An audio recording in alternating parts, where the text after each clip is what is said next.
Well, up next on World Business Today, you may not have heard of it, but some say Bilderberg is secretly trying to take over the world. We're trying to find out why some of the biggest names in business and politics are currently meeting very discreetly in Germany.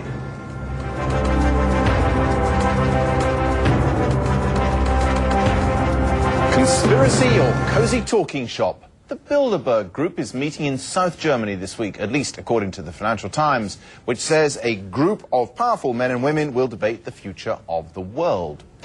The paper says the steering committee of Bilderberg includes Deutsche Bank boss Josef Ackermann, Nokia CEO Jorma Ollila, Daimler Chrysler's Jürgen Schrempp, and outgoing World Bank President James Wolfensohn.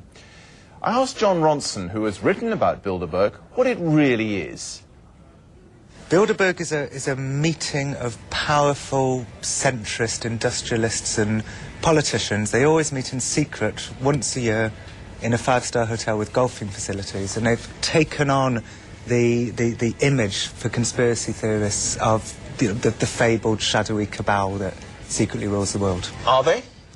Well, yes and no. I mean, they're a bunch of powerful people. They meet in secret. They say we meet in private, which isn't quite the same thing, is it? It's not quite the same thing. I do think that, by and large, many members of the Bilderberg Group actually see themselves in much the same way as the conspiracy theorists see them, as this shadowy cabal out to, if not to rule the world, but to influence world events. What would they see as their purpose then? I mean, presumably it's a good get-together of powerful people. They don't often get a chance to meet away from the glare of the press. One could understand why they might want to have a private chat. Yeah, and that's certainly got something to do with it. They see themselves as wise globalist centrists. They were set up post the Second World War by people like Dennis Healey, David Rockefeller and various others. And there's a degree of idealism there, isn't there? Oh, they didn't want to go to war again. I mean... Oh, absolutely. Is that a sinister conspiracy? Well, I mean, it depends what side of the political spectrum you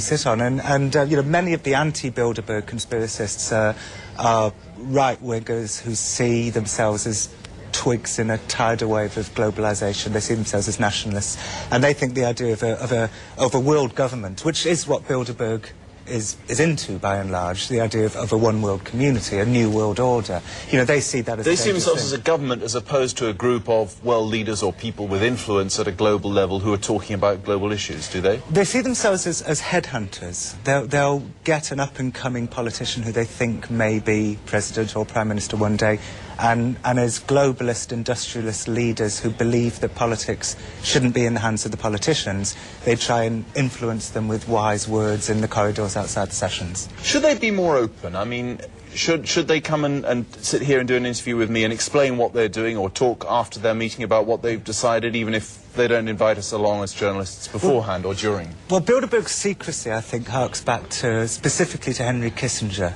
who, you know, in quite a silly way, I think, loves the idea of being this shadowy, secret figure. And it was Kissinger, as a founder member of Bilderberg, who had this idea to be this kind of secret organisation in quite a silly way, really. So, and I think some members, I mean, Lord Owen said to me at one point that, you know, he wishes... That's the former British Foreign Secretary and leader of the Social Democratic Party. Yeah, and he said he kind of wished Bilderberg, you know, didn't quite have this air of secrecy, because it gives rise to tremendous conspiracy theories.